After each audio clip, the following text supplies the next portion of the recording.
પણ એ રામ નામ લખીને મારે કઈ મારા ભગવાનનો તો દરબારમાં જમા કરાવીશ, પણ તમારા મુખે આવશે એમાં હું મેલડી રાજી છું.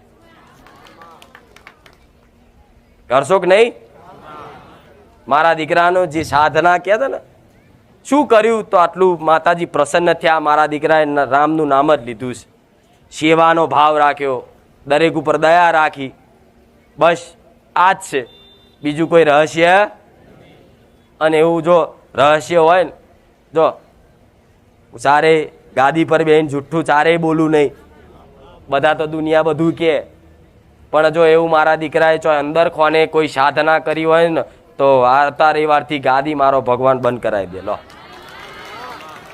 ચારે ના થાય, કોઈ સાધના નહીં, કોઈ મંત્રો નહીં, ખાલી રામનું નામ અને મારા પ્રત્યેનો એક પ્રેમ ભાવ રાખ્યો છે, મારા હક અધિકાર સમજી અને બસ એને ભક્તિ જ કરીશ.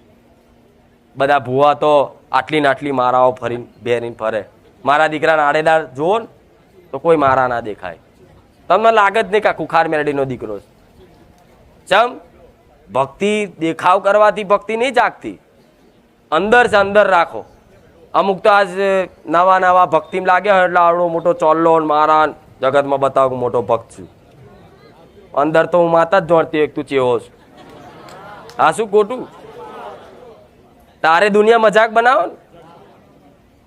હવે સાધુનો વેશ પહેર્યો હોય, સાધુ જેવા કપડાં પહેર્યા હોય, ચોલ્લો એવો કર્યો હોય અને ચોક નોનવેજ ખાતા હોય, એવાય જોયા છે.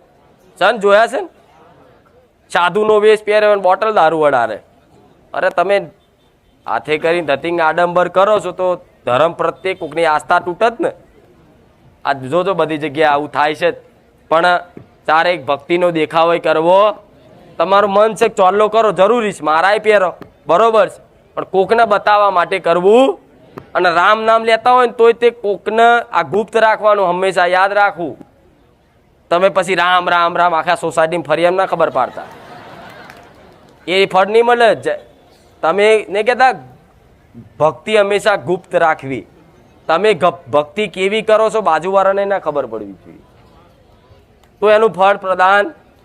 આ તો મારા દીકરાની વાત સમ કરી કે મારા દીકરાએ તો ચારે પ્રગટ નહીં કરી, પણ હું માતા પ્રગટ એટલે કરું છું કે મારા દીકરાનું કહીશ તો કંઈક દીકરાઓ રામના નામ માર્ગ ઉપર આવશે અને મારા ધર્મના માર્ગ ઉપર આવી અને કદાચ મારા રોમના ને એમની કુળદેવીના બનશે ને તો મારા દીકરા ઉપર જસ લખી દઈશું મેલડી.